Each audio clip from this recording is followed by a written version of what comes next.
ladies and gentlemen. I would like to welcome you all to the last evening of the Swiss Institute for International Studies at Zurich University this autumn semester. I hope that our program has given you some insights into the current situation and its challenges. We would like to extend a particularly warm welcome to our guest, the distinguished historian and analyst of current affairs, Professor Anne Applebaum. Dear Anne, welcome to SIAF again. We are more than delighted and honored. Now again.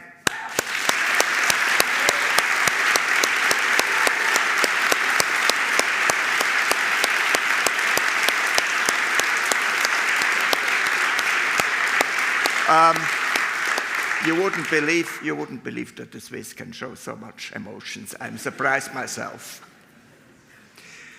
Well, okay, the current situation in which the world finds itself, however, is anything but favorable. On the contrary, we see major and dangerous problems on many fronts. I don't need to list them one by one. The headlines in the media provide constant alarming news almost every hour. These range from geopolitics and Russia's aggressive, brutal war to the constitution and failures of nation-states and the networks of terrorist activities and fundamentalist fanaticism. What to do? Lenin's famous question could leave you at a loss. After all, before anything changes for the better, it is important to take stock. For example, that the once gloriously promised end of history has given way to the massive emergence of wars, conflicts, and other problems who teach us to fear the current times. Autocratic and dictatorial systems and their potentates are pushing to dominate the world stage. Freedom, democracy, and the rule of law are threatened in many ways. Such threats are important topics in the work and the research of Anne Applebaum. She has dealt with it in a number of important books.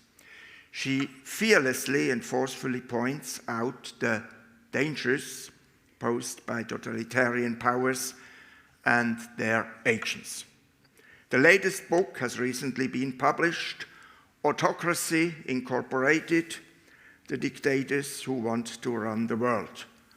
The title in the German translation reads, Die Achse der Autokraten, Korruption, Kontrolle, Propaganda, wie Diktatoren sich gegenseitig an der Macht halten. Anne Applebaum has been honored with numerous outstanding awards for her work. Recently, with the prominent Friedenspreis des Deutschen Buchhandels in the Paulskirche of Frankfurt. She has been actually a regular guest at the Swiss Institute of International Studies since her first appearance here in the Churchill Aula in 2009, and we have come to more than respect and even admire her very, very much. Dear Anne, thanks you again to be here. Welcome to the family. The floor is yours.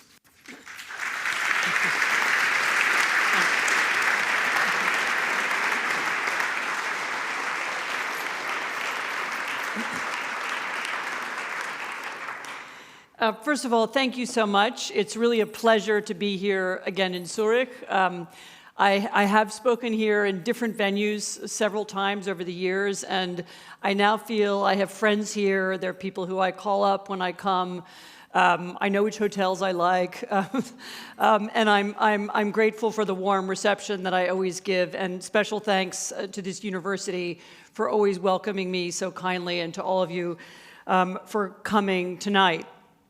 But let me begin on a different note. because as I am speaking to you, a brutal war is unfolding in Ukraine. And the brutality is not only evident on the battlefield. So what happens in occupied territory? The Russian soldiers have rounded up civilians, beaten them, sent them to concentration camps, and deported them to Russia. They have found and kidnapped more than 20,000 children, deported them to Russia, changing their names, sometimes giving them up for adoption, changing their identities.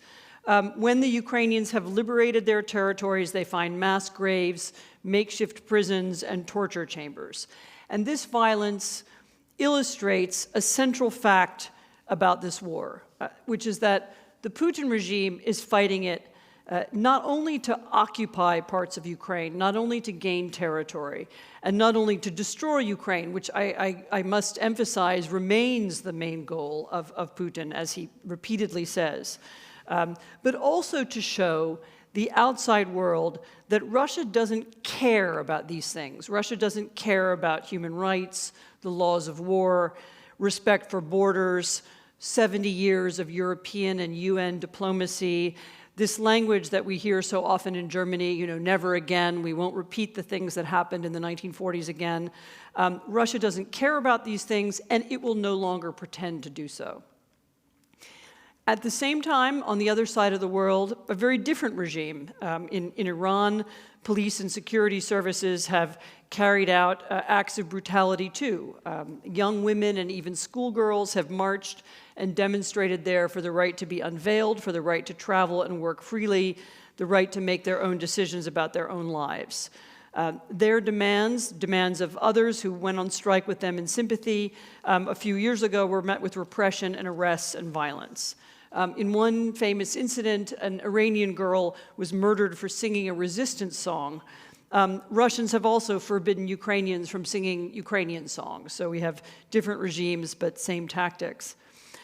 Meanwhile, on yet another part of the planet, the Chinese Communist Party has consolidated around Xi Jinping, who is now the de facto dictator of the largest country in the world. And he has come to enjoy this position partly by staging a so-called war on corruption that turned into a mass purge, by inventing and using and multiplying new surveillance tactics that control and monitor the movements and the internet activity and even the purchases and travel of ordinary people, by destroying a powerful democracy movement in Hong Kong and by crushing civil society all over the country.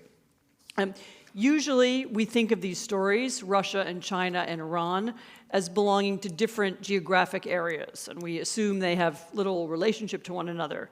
But in fact, they are linked. And let me use this short time that I have with you this evening to explain how and why. All of us, I think, have in our minds an image of what an autocratic state looks like. Maybe there's a bad man at the top and he controls the police and the police threaten people with violence, and there are maybe some collaborators and maybe some brave dissidents.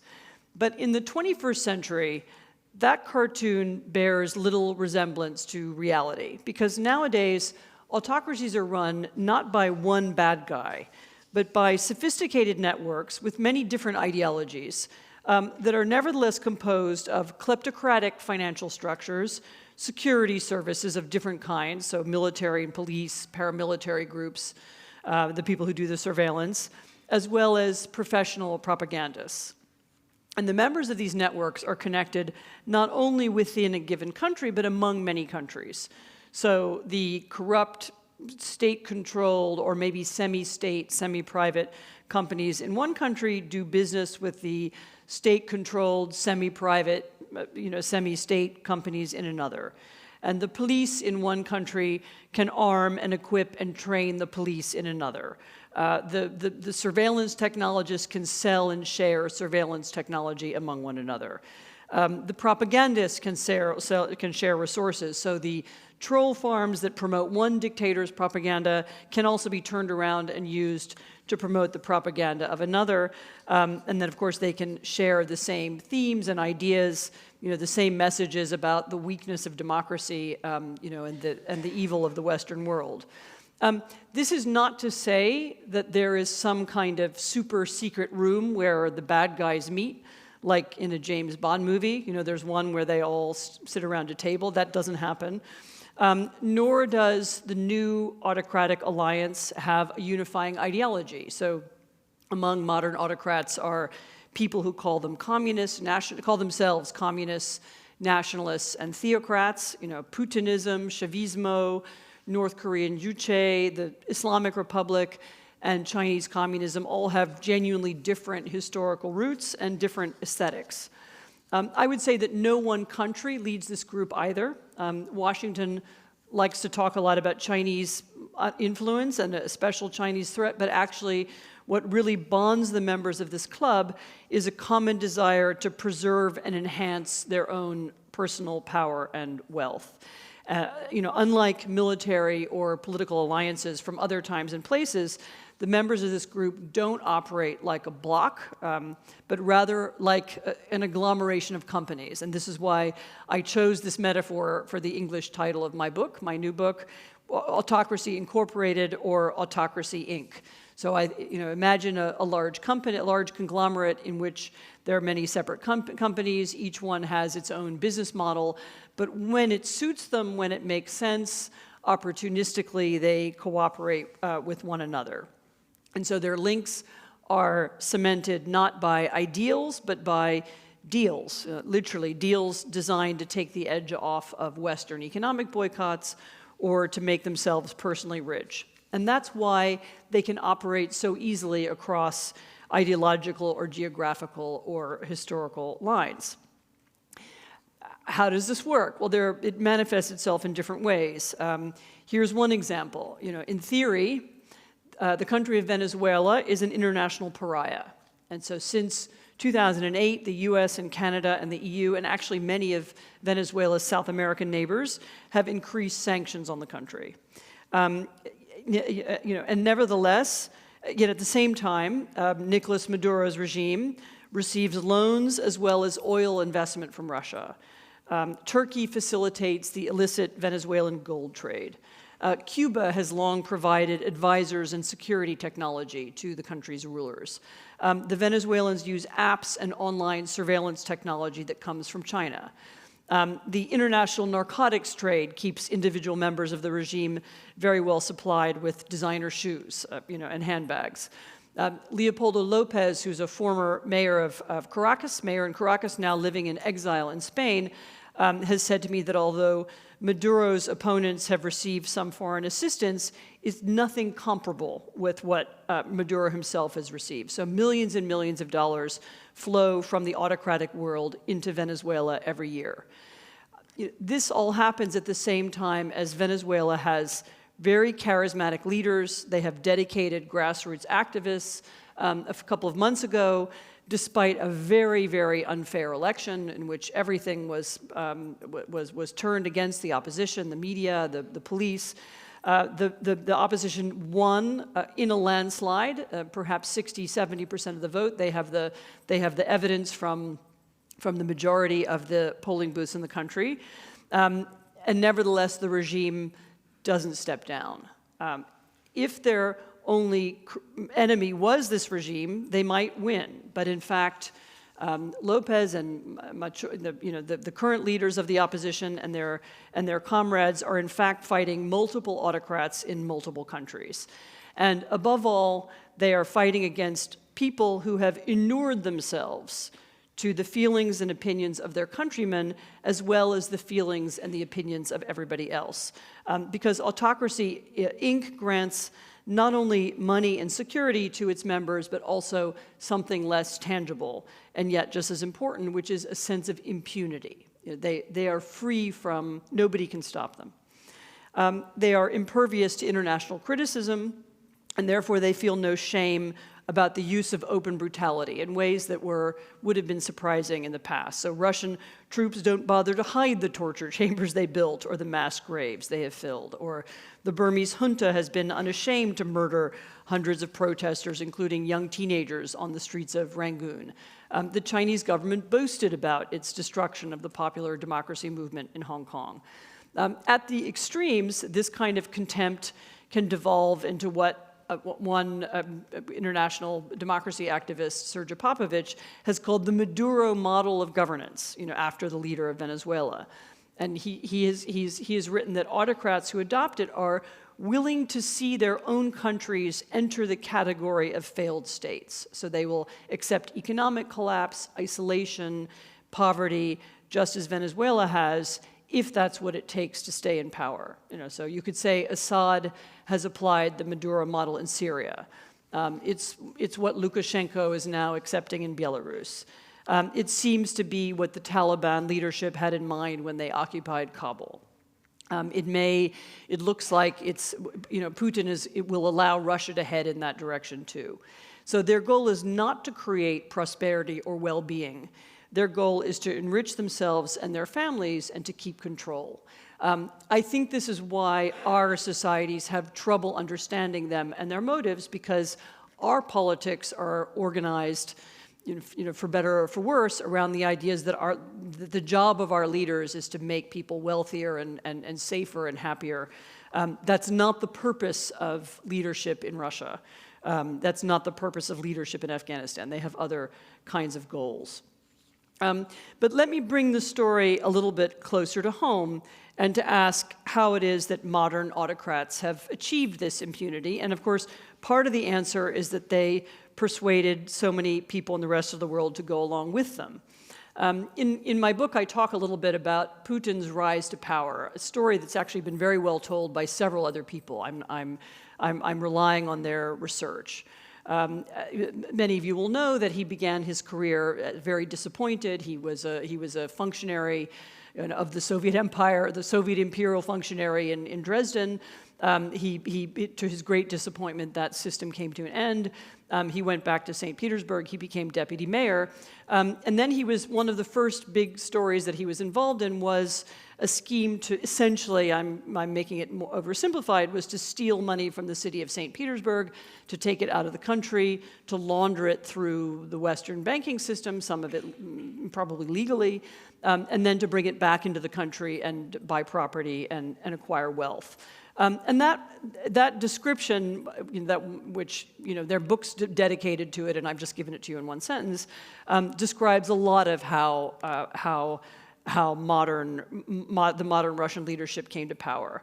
And I think it's important to understand which piece of the Western system was most useful, because I think most of us, probably most people in this room, maybe all the people in this room, we are people who live in the real economy. We pay our taxes. If we own businesses, they are regulated, and we abide by the regulations.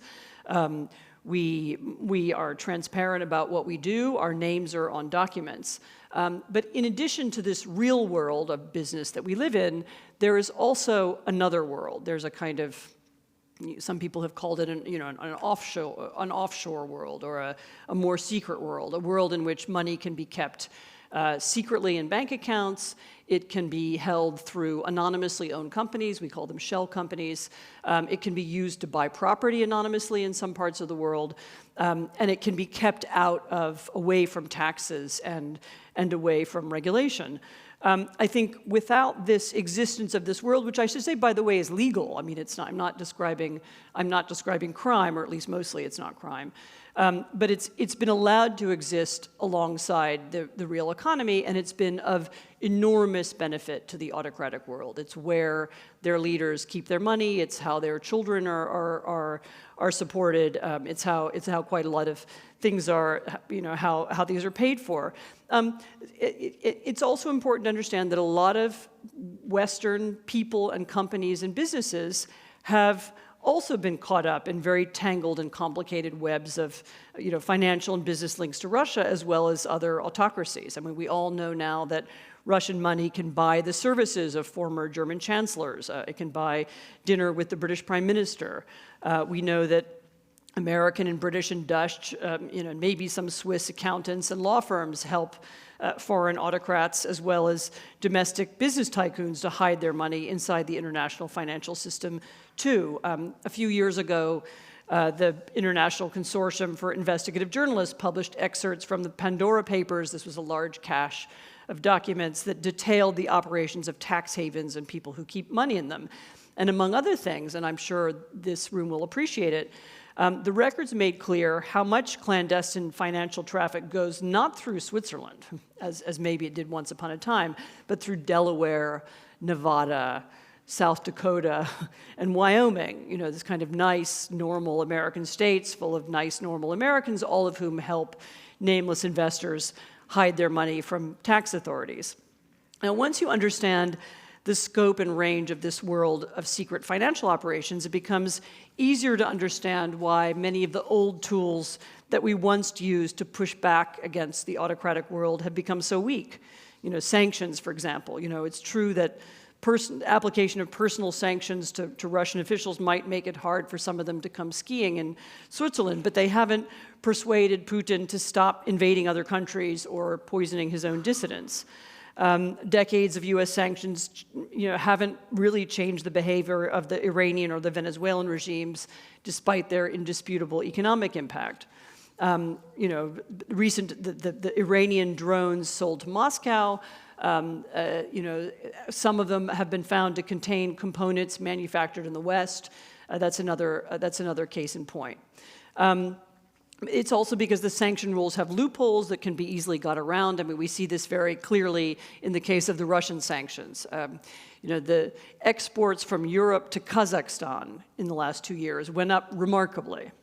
Why? Because the Kazakhs are suddenly buying more things from Europe. You know, obviously, it's not because of that. It's because goods go on to railway cars or lorries. They're sent in the direction of Kazakhstan, and they never get there. And again, there are lawyers, accountants, and traders from the democratic world who are perfectly willing to help this happen. Recently, we've got better at pushing back on it, but we still haven't closed that loop. Finally, let me just say just a few extra words about information war and the technology competition. In my book, I talk about different aspects of that story. So the Chinese have built a network of real companies, so television companies, radio stations, you know, media properties all over Africa, just a little bit less, but still some in South America, and of course all over Asia, you know, which until recently they mostly used to put out pretty boring stories, you know, about the Chinese trade envoy has come to Liberia, and he's met with the Liberian, you know, trade minister, and there were a couple of books written about Chinese media operations that kind of underplayed or suggested that there wasn't much to this system, big and widespread though it is. But more, you know, at the same time, you know, everybody noticed, I think it was pretty clear before that, but if you didn't notice before 2016, since 2016, it's become clear that the Russians have run a different kind of propaganda operation. I mean, it's almost it's the information laundering that goes alongside the money laundering. It's a system of anonymous accounts on social media, but also deceptive websites. Again, I have some examples in the book. Deceptive websites that pretend to be in Ecuador or Chile, but are really produced in Moscow. You know, other kinds of media properties that look like one thing but are in fact another.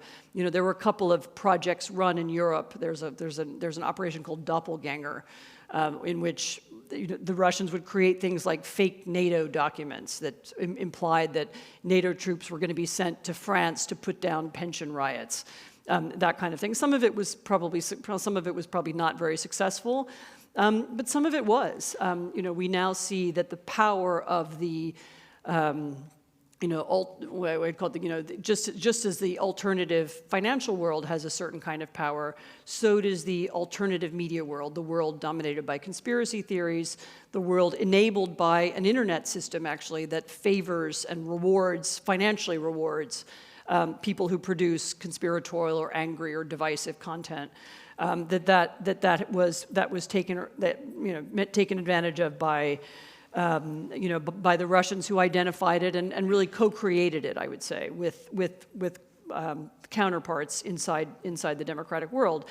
And it would just, one of the more recently, there are some instances of this Russian world and this Chinese world beginning to merge. And one of the great examples was at the beginning of the war in Ukraine. The Russians began putting out a false and later debunked thesis about biological weapons laboratories that were supposedly in Ukraine, founded by the United States. This was debunked at the level of the UN by and in many other ways. But what was interesting was that at that moment, this is in the spring of 2022, the Chinese also began repeating this myth, and they also began repeating this conspiracy theory, and they put it out on their enormous network of TV and radio and media properties. And for the first time, they echoed and amplified one of these Russian conspiracy theories because it helped them distance themselves from that war. They could say, well, maybe we don't know what really the origins of it are. Maybe they're very murky. I also found later when I looked for that conspiracy, I found it in a variety of other media, if memory serves, in Venezuelan media, in Iranian media. But of course, you also found it inside the United States, and no doubt in Western Europe. You found people in the American system also advocating and pushing that same idea. So what we see is that what started as a Russian project has now multiplied and been amplified by many others. What do we do? How do we begin to take this seriously? How do we begin to confront and think about both the challenge that autocracies pose to us economically, as well as militarily, as well as in the realm of ideas? They are now fighting a war of ideas. They consider the language and practices of liberal democracy to be a problem, a challenge for their own states. They're seeking to create an alternative narrative, an autocratic narrative about autocracies being safe and stable, and democracies being weak and divided and degenerate. But I don't want it to sound like they do it. They somehow convince innocent Germans or Swiss or Americans, who don't know better that this is true. They've co-created this with us. One of the reasons I don't like the metaphor of a Cold War to describe the current international system is because it somehow still implies the idea that there's a Berlin Wall and there are good guys on one side and bad sides on the other. What I think we're engaged in rather is a contest between autocratic behaviors and tendencies and language and their opposite on the other side. How do we begin to think about it?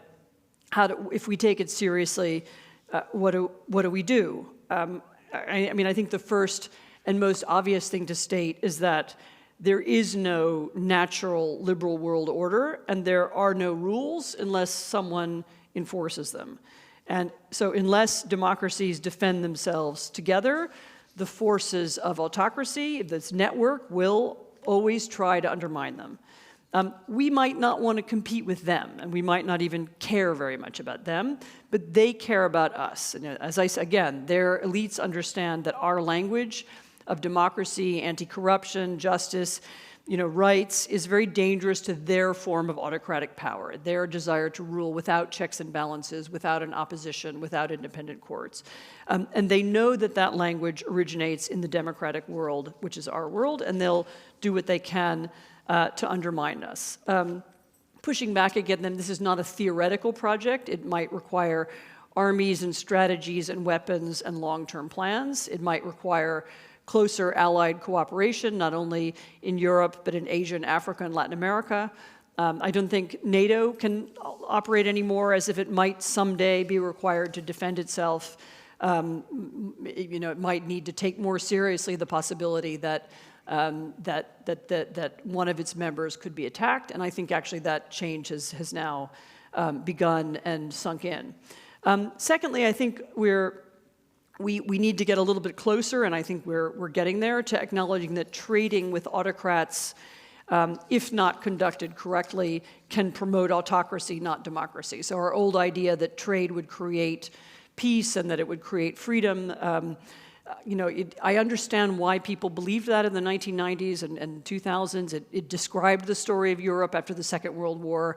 It seemed to describe what was happening inside Europe in the 1990s and 2000s, but that idea reached its limit.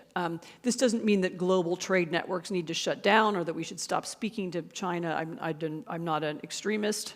But I just think that we shouldn't be under any illusion about who and how this trade enriches. And we should also understand that the idea we had for a long time that the worlds of business and the world of politics are separate, that this is no longer the case. And certainly they don't think that way. Just one example, Chinese purchases of ports. These are strategic purposes, and they can have strategic significance that we don't expect. And one example, for example, is the Chinese purchased a container port in Poland, which seemed like a benign, reasonable thing to do until the war in Ukraine started, and suddenly everybody realized we can't ship material that's bound for Ukraine through this port because the Chinese will know what it is and they can pass that information to the Russians. And suddenly what looked like a business deal began to have strategic significance. I think people realize this about telecoms and other investments, about Chinese purchases that seem designed to acquire data.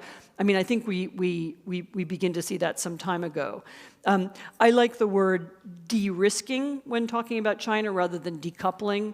I think being wiser about how trade works and what it's for will help us understand how to do it more safely. Thirdly, I would say put an end to the secret world. Actually, I compliment Switzerland for moving in this direction. I know that's happened here. I know that the Biden administration made some progress in the American Congress in that direction, as have the UK. But we can go farther. We can start with the principle that there isn't really any reason for any company or property or trust to be held anonymously.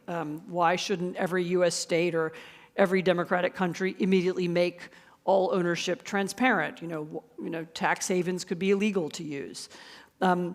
Really, the only people who need to keep their houses and businesses and income secret are tax cheats or people who have reasons to hide their identity. So we could enforce money laundering laws and stop selling, security and surveillance technology to autocracies and, think about divesting from the most vicious regimes altogether. Who is we here? That question might have just gotten a little bit more complicated. Certainly it includes Europe. Certainly it includes Europe's partners in Asia and Latin America and around the world. Whether it still includes the United States, whether we now will have a US administration dedicated to that task, I think it remains to be seen. Let me make one other point, which is when thinking about this problem, it really helps, I think, to think about coalitions and different kinds of coalitions in many spheres.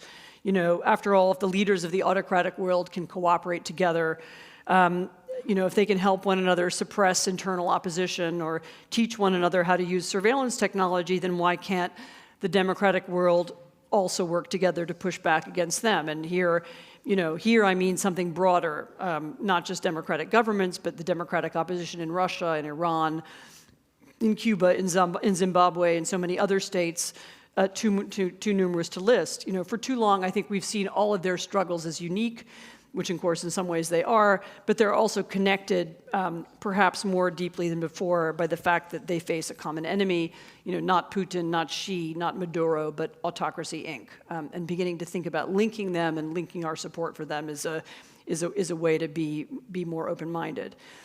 Finally, now I'm talking to you not as business people or students, or I'm talking to you as citizens. I think we're now at a moment where it's very important to take democracy seriously in a way that we haven't before.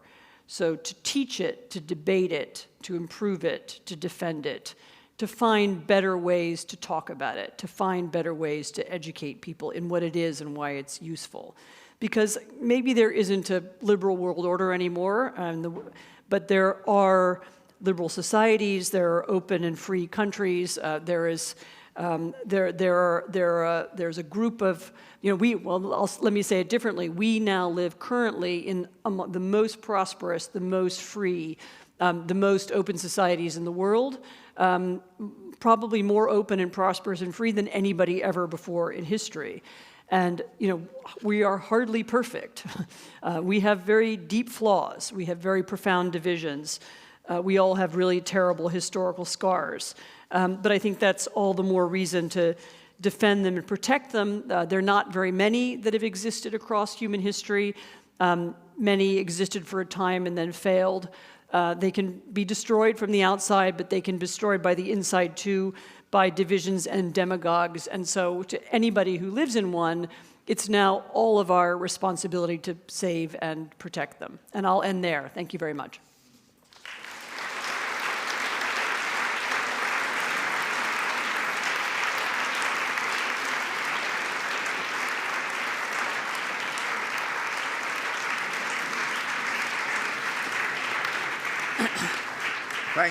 Thank you very much for this brilliant tour de force.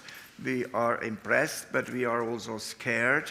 Don't be scared. Well, the Swiss are always a little bit scared because they have to decide what to do. But when they do it mostly right. I believe that. Thank you. So I would say, well, one question, of course, is you refer to the we. It's very important. Every citizen, every responsible person should engage in these goals.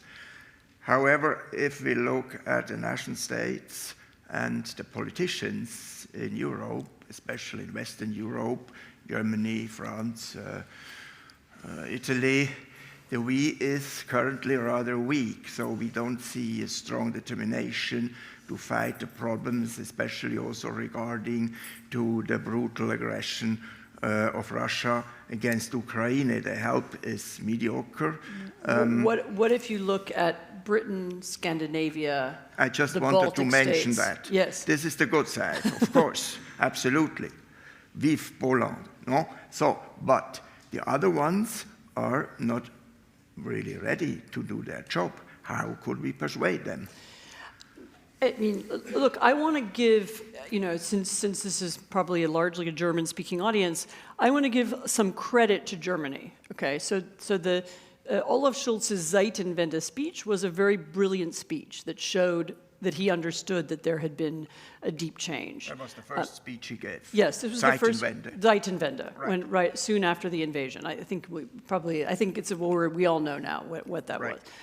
In which he acknowledged that the world was changed and it was different from what he expected. And since then, Germany, which I was actually on a German talk show in the days just running up to the war in December, January, just before the war began, and I made an argument that we should arm Ukraine. And this was, I didn't think anybody else on the talk show even took me seriously. It was kind of, it was brushed aside. And the difference between that and what Germany proved to be capable of some months later, it turned out that they could give weapons to the Ukrainians. It turned out that their weapons were useful on the ground. They did make a big contribution, and I acknowledge that, and it was very important. It is true that collectively, led by the Americans, America and Germans, and others inside the coalition, never conclusively made the decision to win the war. Exactly. There were reasons why people were cautious about doing that. And now it's almost 3 years later, and a lot of damage has been done. So my strategy would have been very different. Can you a little bit tell us this strategy? Look, this is a war that will only. Let me start in a different place. This is a colonial war. It's a imperial war. Right. And imperial wars really only come to an end when a decision is made in the imperial capital that it's not worth it to fight anymore. And if you look, for example, a strangely parallel, obviously different, but parallel war is if you look at the war that France fought in Algeria. France is not Russia, okay, to be clear. But nevertheless, Algeria was perceived at that time as an intrinsic part of France. There were French people who lived there. There was a generation of soldiers who were dedicated to the idea that Algeria was French.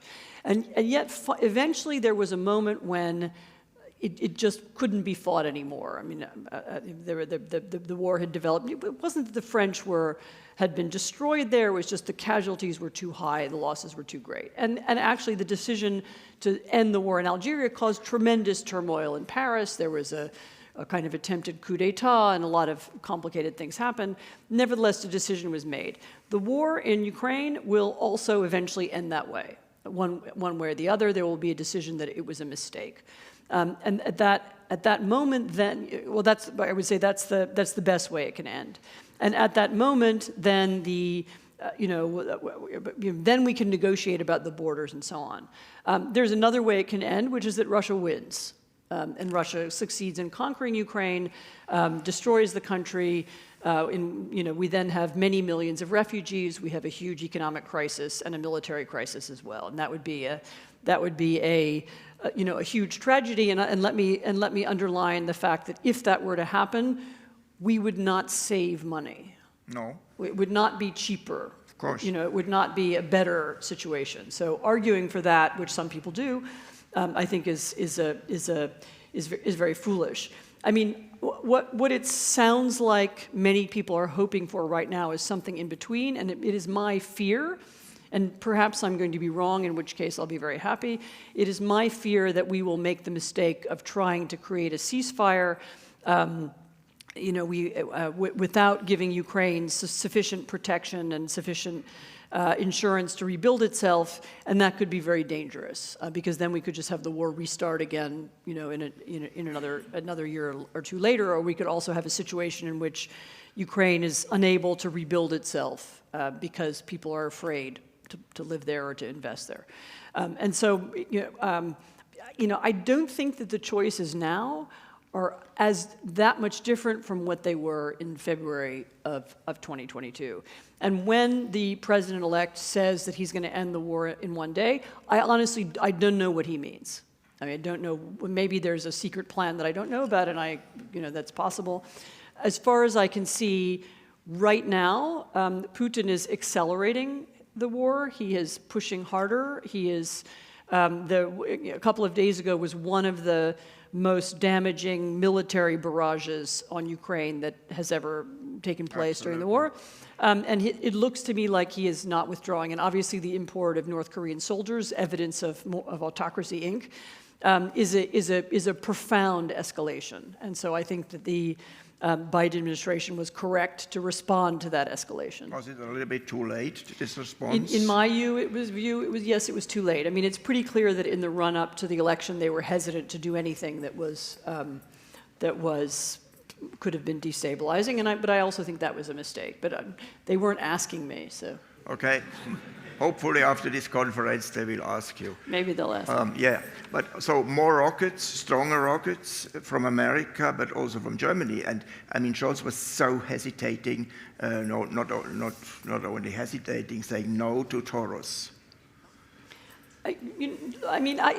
We've had this pattern all the way through the war that there's some particular class of weapons that they don't want to give, and eventually they wind up giving them. So maybe that will eventually end too. I mean, what has been very dangerous, in retrospect, is that our self-deterrence has allowed the war to continue, and we allowed Autocracy Inc. to consolidate around this war. I mean, at the beginning of the war, there weren't Iranian drones in Russia, and there weren't North Korean soldiers in Russia, and now there are. And I should say, that Russia is, if looked at from another perspective, I mean, this was one of the greatest military miscalculations in recent history. I can't even, the war was supposed to be over in a few days. A couple of days after the invasion of Kiev. Still in February, there was a Russian news agency that printed an article that was clearly meant to celebrate the victory in Kiev. And they already had their gala uniforms. They had their luggage, uniforms and their luggage, and do they carry luggage? No, they carry backpacks. Okay. But more interesting was the article because it described a kind of triumph and a renewal of the Russian Empire and so on, and then it was quickly taken down. So that was their plan, and that, you know, and it was a military and also a political plan. And since then, you know, they have lost by the UK's calculation, they have lost. They have had 700,000 casualties, and that includes, that's dead and wounded. That is a World War II level of loss, you know, plus billions of dollars in equipment, you know, planes and submarines and helicopters and, you know, cannons and we don't call them cannons anymore, artillery. You know, enormous amount of equipment has been lost. They've been chased out of the Black Sea. The Black Sea fleet is no longer in Sebastopol.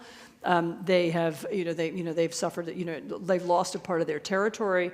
All these things have happened, and it does look to me like they can't keep fighting forever. And one of the things, clearly they've been trying to win politically by winning Western audiences, by running information campaigns inside the US, here, Germany, with quite a bit of success. We haven't dealt yet with the atomic threat. This has been... It's again in the papers, and Medvedev said it, Putin, but they've been, I mean, if you live in Poland, you've been hearing this for 10 years, so it's, you get used to it after a while, but... Keep calm. But it's, they do say this at every moment when they're worried that they might be losing. Under which conditions could they use it?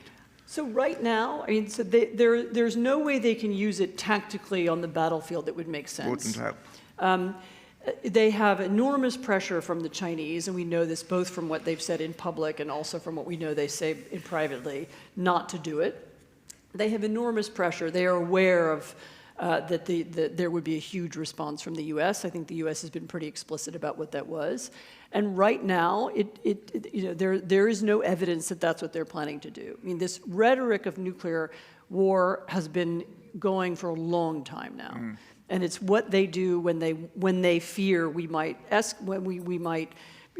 the Ukrainians or when they might lose. And they're in a bad position now in Kursk, and the strains on the system are beginning to show. And so that's when they start talking like that again. Yeah, it's absolutely blackmail, but some countries react to that a little bit more in the favor of Putin than others, I think. They do, but remember who the people are who would suffer from this nuclear war, and it's the Ukrainians. And the Ukrainians are not afraid. And so I think we should listen to them. Do you think that Putin is a rational actor? Yeah. Totally? Yeah, he's rational. His logic is, as I said in my remarks, his logic is different from our logic. So Gangster logic? I don't know if I would use the word gangster, but he thinks in a framework where what's important to him and what he is not what's important to us.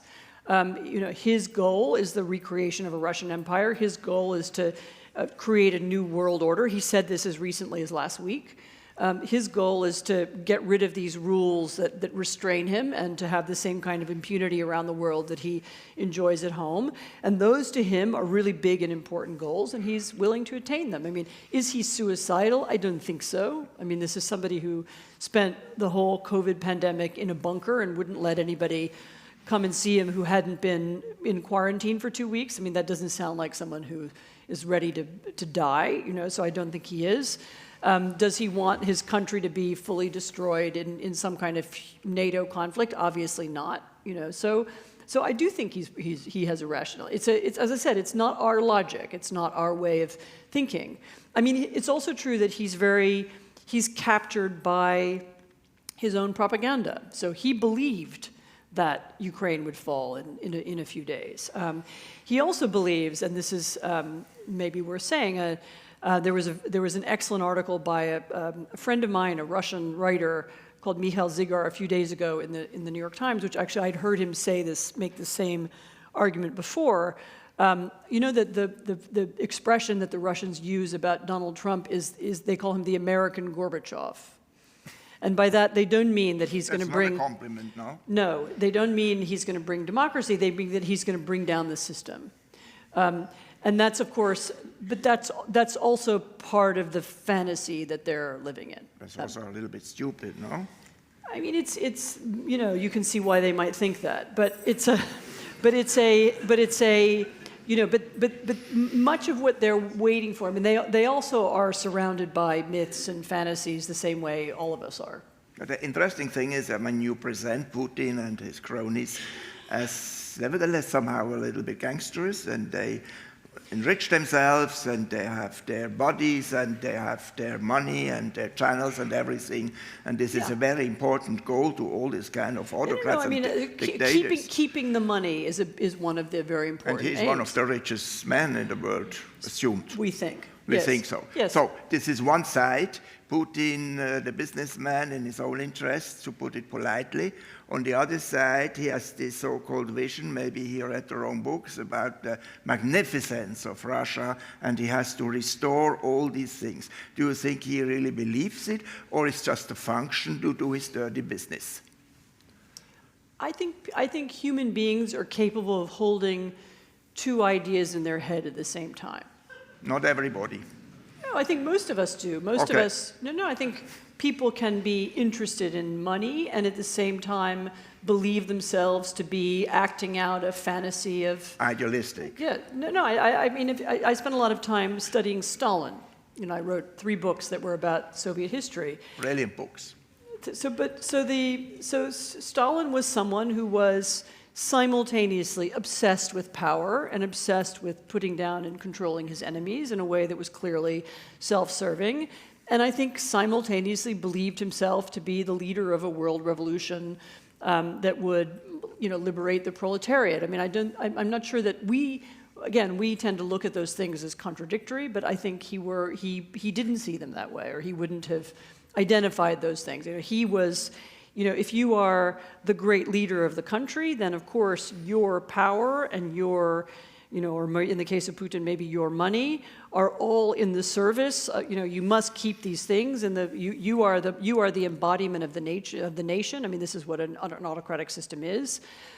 You are the tribune of the people, and so keeping your power and your money are what we need to do in order to make Russia great again. I mean, so I think I don't think these things are in the minds of leaders like that, they don't see a contradiction. It comes all together. I am the savior of the nation, so everything that's good for me is good for my country. One helps the other and vice versa in a way, They wouldn't see that as contradictory. I mean, does Xi Jinping imagine that everything that he's doing, which is good for himself and his family and so on, that's not in the greater interests of China? Of course he thinks that. But it's much more difficult to read, don't you think?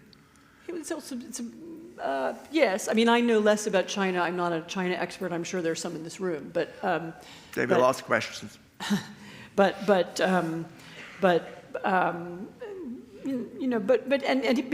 It's a much more complex country, and also Xi is the leader of a very large political party. Yes.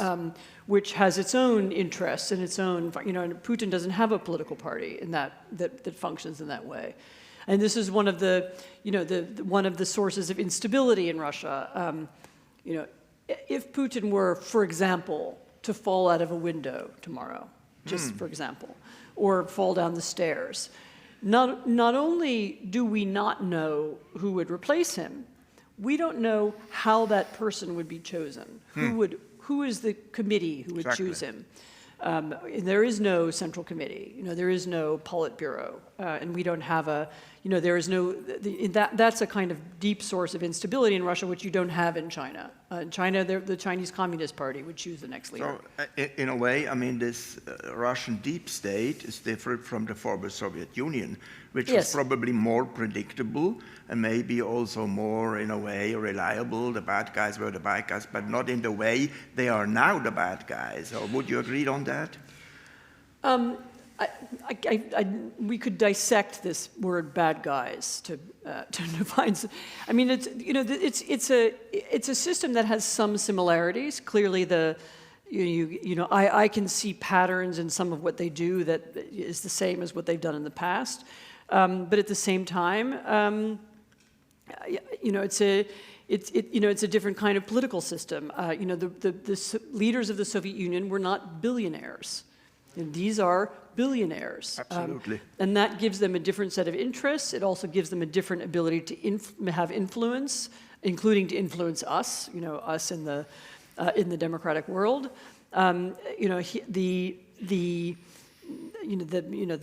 What you can buy with $1 billion in terms of wealth and secrecy and influence is much more than what Stalin was able to buy. And so they have a different set of interests and a different ability to extend their power in the world. And I think that's one of several things that makes them very different. Differences, yes. What is really impressive is how the eastern part of Europe, the northern part of Europe faces the dangers and are showing themselves very strong also in a military way. This is Poland, Finland now, Sweden, Denmark, but the Baltics. They know what they fear. They have experiences with these systems before. So there is a source. Maybe we could enlarge this kind of policy. So they feel very directly threatened. Yeah. I mean, they feel physically threatened. Absolutely. There have been actions taken by Russian planes and ships in the past several years that are designed to, to make the Danish Air Force scramble or to make the Swedish Coast Guard aware that something is happening. In the case of Poland, there have been stray Russian missiles that have landed in Poland. There's one that landed actually about 10 kilometers from my house in northwest Poland, but we don't think it was aimed at us. Okay. But there is a palpable feeling of discomfort and insecurity that the war has created, and and it feels real. I think my impression after. I've spent quite a bit of time in Germany recently, is that there are also Germans who feel this way. It's just not everybody, and it's not currently that group of Germans who are running the government. But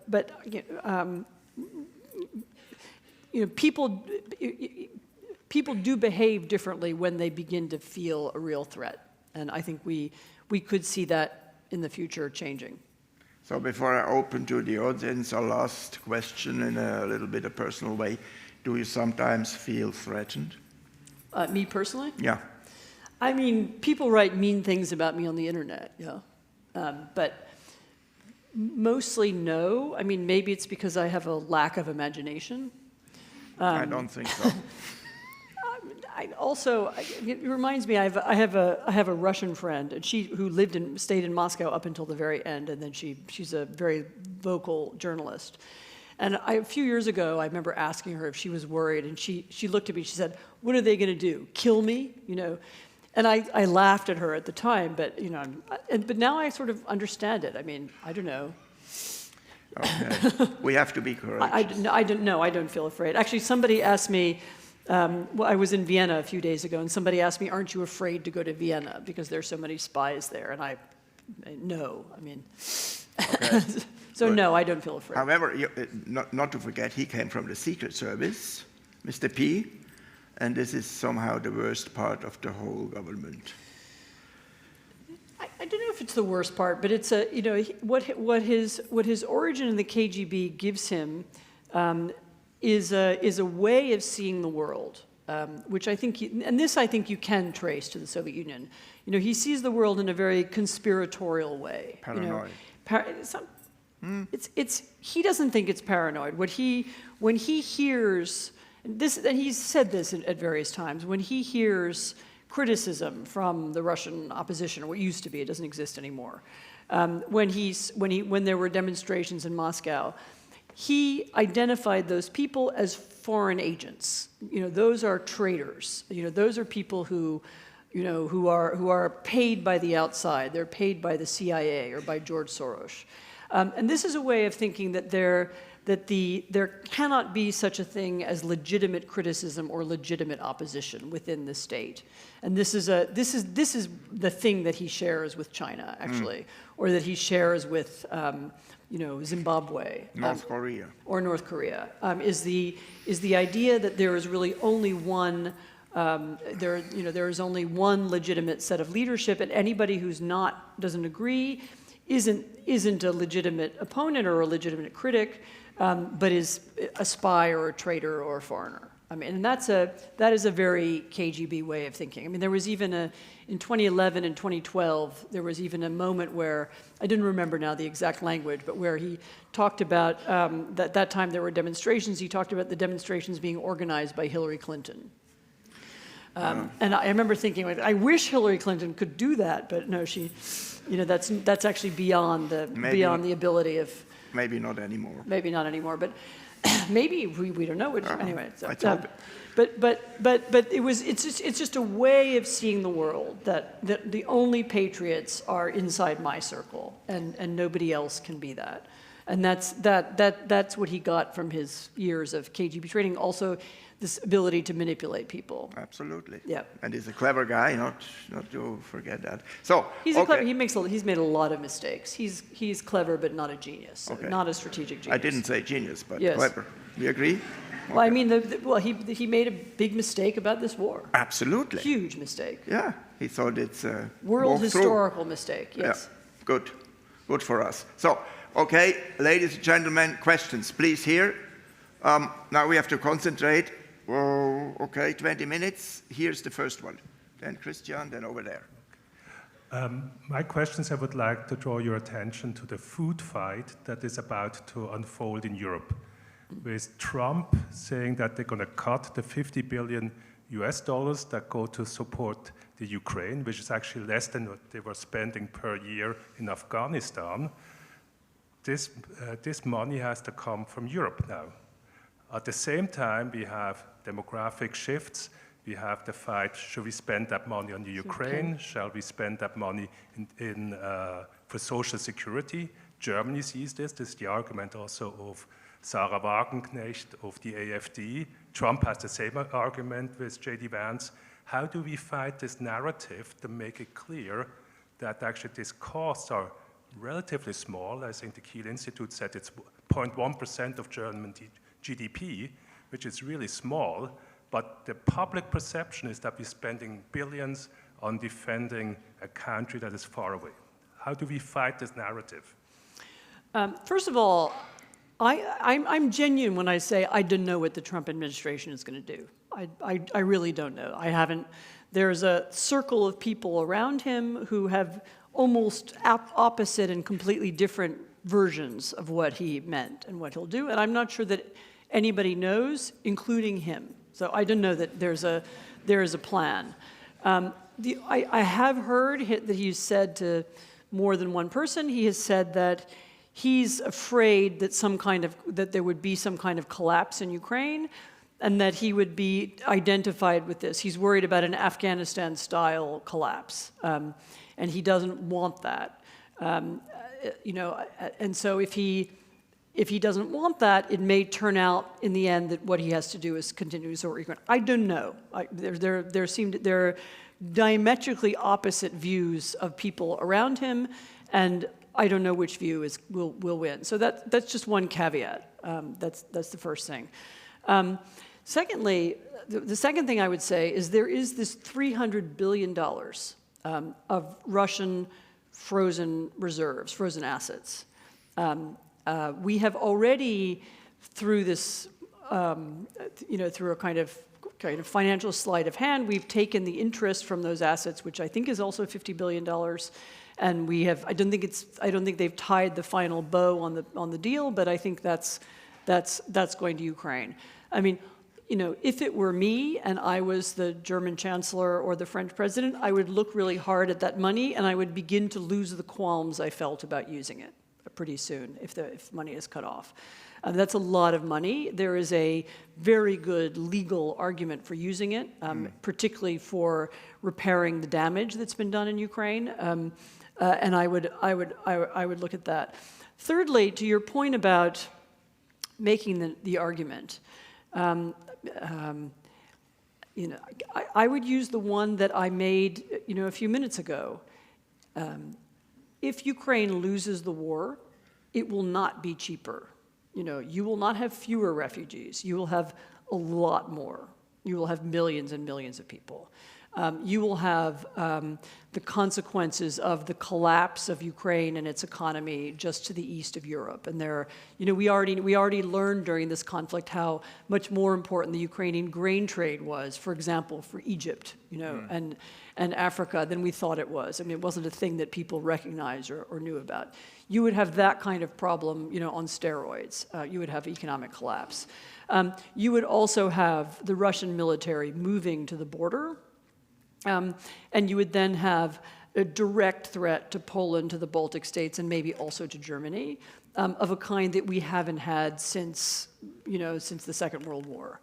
And so that would also not be cheaper. Then there would have to be, it started already, but it would have to be further investment in air defense. We would have to be prepared for a land invasion. We would also probably have to expect this Russian kind of sub-rosa program of sabotage. There was an undersea cable that was cut a couple of days ago. There have been shopping malls and warehouses that have blown up in different parts of Europe. There have been a program of assassinations across Europe. You would have to expect all that stuff to expand as well. So the idea that you're wasting money in this faraway country is profoundly incorrect. I mean, what you're doing is spending money there so that you don't have to spend it here. And I mean, you could make a different moral argument or a geostrategic argument. I mean, I could make those arguments as well, but if they're not going to convince people, then I would say, look at the money and look how much more it would cost if we lose. That would be my pragmatic argument to people who aren't moved by the larger story. Christian?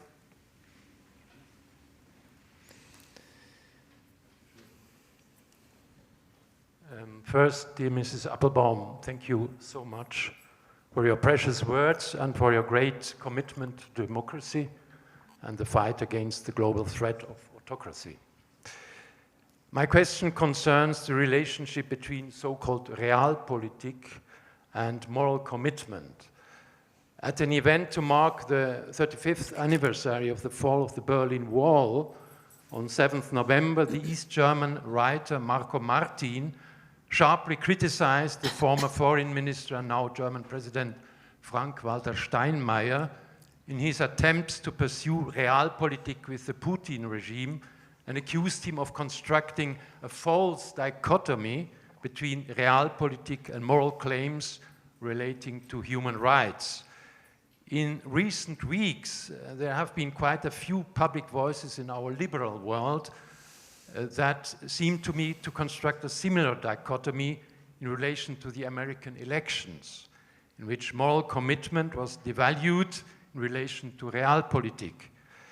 A newspaper of our city, Neue Zürcher Zeitung, called for fairness for Trump, while on the other hand sharply criticizing the Democratic candidate Kamala Harris when she confirms a statement by Trump's former chief of staff John Kelly about himself, Trump as a fascist, but hardly finds it worth mentioning that Trump himself has repeatedly insulted her not only as a fascist, but in a vulgarly misogynistic and racist manner. Now, do you think that there are nevertheless good reasons for a demand for fairness for Trump, who obviously is characterized by a notorious lack of fairness towards the democratic constitution? Okay, can we answer this question now, yes. please? And just the second part is, do you see any chances for a non-dichotomous relationship between realpolitik and commitment to human rights and not least to human decency? That is another lecture. Do you have an hour?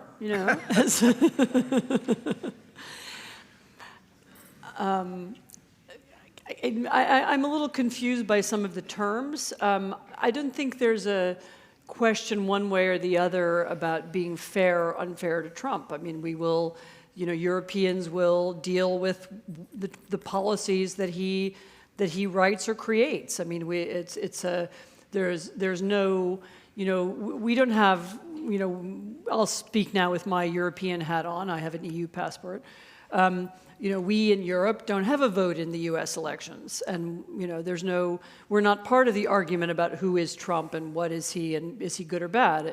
What we'll deal with is what he does. And I think we should wait and see what he does. As I said, I myself don't know what he's going to do in Ukraine. I don't know whether he's serious about 10% tariffs on everything. He does talk about that. He says he'll do it. He's been saying it for a long time, but we'll see. He also spoke during the campaign of using U.S. institutions to go after his various enemies. He did talk about those enemies using this language of vermin and fascists and so on. Quite a lot of Americans, including some that I know, didn't take that language seriously. They didn't believe it. They didn't think he meant it. We will see. Does he mean it? And I would just urge everybody at this point to react to what he does. Again, he's repeatedly said that allies are a waste of money. He doesn't trust Europeans. Again, he has said all that. It's been recorded. It's been written down. Let's wait and also see what he does. So I don't think we have a role in forgiving him or not forgiving him, or being nice to him or not nice to him. I didn't see why we should worry about it or why anyone would care. I think we need to, as Europeans, we need to think about what will our reaction be, and we need to prepare for all kinds of scenarios. Certainly there needs to be an economic preparation, obviously, but also there needs to be a preparation for what does happen if he decides he's not interested in NATO anymore. Because again, he said it. I'm just, we need to think about that. I know that there was I happen to know that there was a meeting this week of a group of European foreign ministers who were beginning to plan for some of the eventualities. I know that most European governments, certainly the larger governments, have also talked about plans for different eventualities, and we'll see which ones they need to confront. But it's not our role to decide if he's good or bad. I don't think that we have to worry about it. This gentleman, please.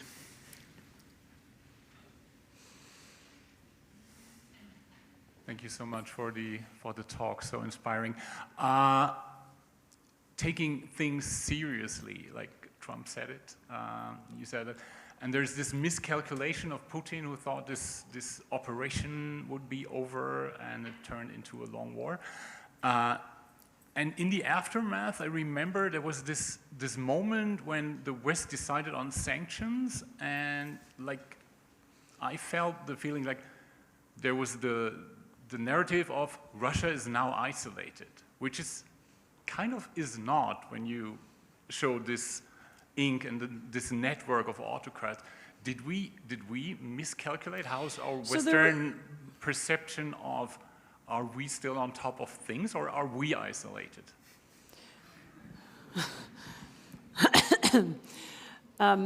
No, we're not isolated, but yes, we miscalculated. So there were a number of miscalculations made. So Putin miscalculated. So he imagined the Ukrainians wouldn't fight because he believes his own narrative about Ukraine. He imagined that there would be no NATO or no allied help for Ukraine. In fact, there are more than 50 countries who've been involved in the coalition to help Ukraine. So he made a big miscalculation. But it's also true that we similarly made a miscalculation in which we assumed that by themselves our sanctions would be enough to stop him.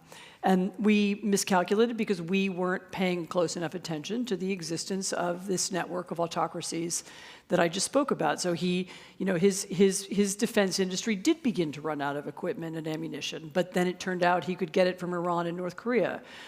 He did begin to run out of components that he couldn't get anymore from the West, but then he began to get them from China. There was also, our sanctions were there were different kinds of sanctions that I don't want to overgeneralize, but many of them were, as the Russians developed a system of going around them, it took us a long time to put secondary sanctions in place. For example, to sanction the banks that were helping the Russians run around run around other countries. We needed to think more comprehensively. We needed to think in a more united way, and so on. So there's been a steep learning curve, and I think we have now learned that there are limits to what can be done just with economics. But again, Russia is now at, the central bank rate is at 21%. They're very, very high inflation. They have big labor shortages because of the war and also because of people who've left. They're importing laborers from Central Asia, even though they have this anti-immigration language and culture, so that is there's potential for stress, inside the country over that. There are multiple different ways in which they are now experiencing both economic and political stress. I feel we could have done more to close loopholes, to focus on preventing them from being able to rebuild their defense industry, but and some of that is going forward.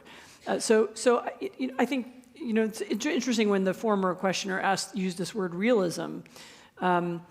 Realism to me means that you look at reality. You look at what's really happening on the ground and what's possible. And I'm not sure we did enough of that before the war. I think we know more now, and I hope we'll take some of those lessons into the future. Last question, please, the lady in row 3.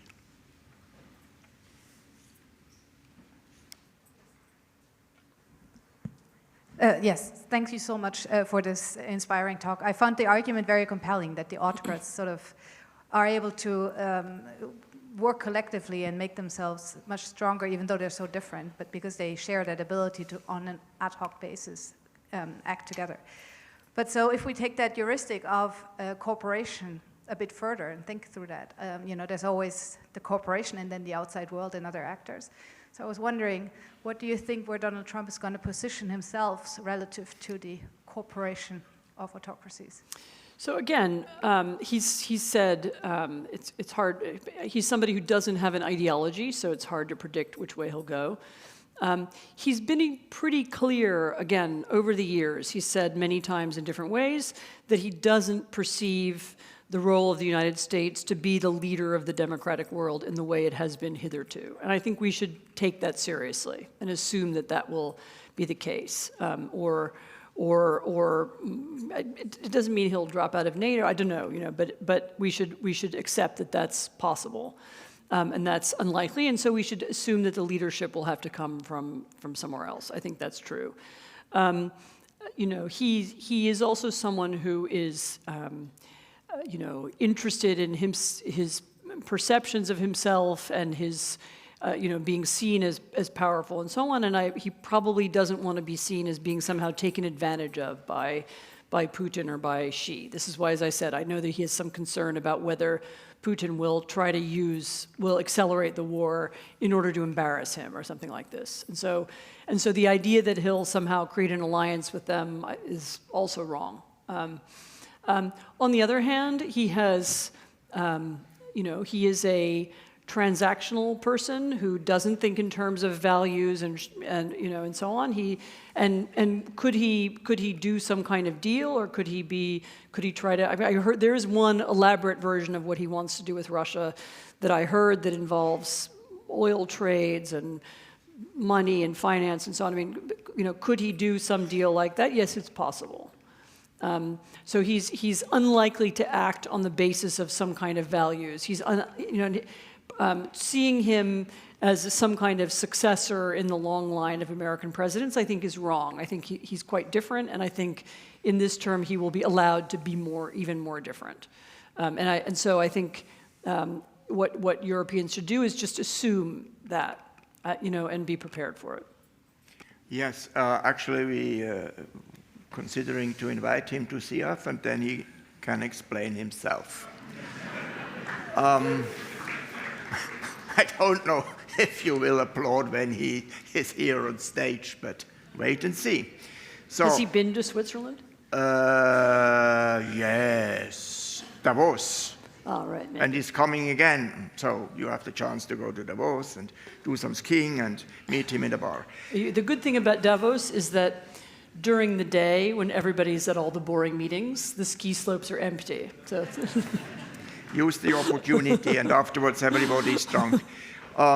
Okay, I would like to inform you what you can expect in the future. Now, the last performance in this autumn is already on next Monday. The wonderful writer, Austrian writer Raul Schrott, talks about his new book, Atlas des Sternenhimmels, in discussion with the head of the Literaturhaus Zürich, Nicola Steiner. So if you're interested, this is a wonderful opportunity to change the topic a little bit and dream of other things. And now we have a preview. It's not fixed totally, but you see also highly interesting speakers. Claudia Major, she's a security expert from Germany. She's absolutely brilliant. She's brilliant. She's my friend. You agree? Yeah. Okay. So everybody comes to her. Otherwise, we are offended. Then we have Professor Reckwitz, a very famous German philosopher, about the singularity of individualities. It's also worth to come.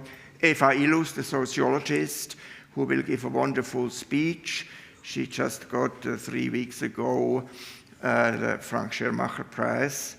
And then Norbert Röttgen, you know him also. He is also very familiar with our topic of tonight. And he has a clear vision and a straight opinion. And then Philip Manoff, very interesting political scientist. This is in the Literaturhaus, and Svenja Flassböhler. It's not finished yet. And Sabine and I are working very, very hard. And as soon as it's fixed, you see it all then also in the internet, and you get the programs. And as I always say, we do that all for you, and it is free. You don't have to pay 1 penny as a taxpayer. Please.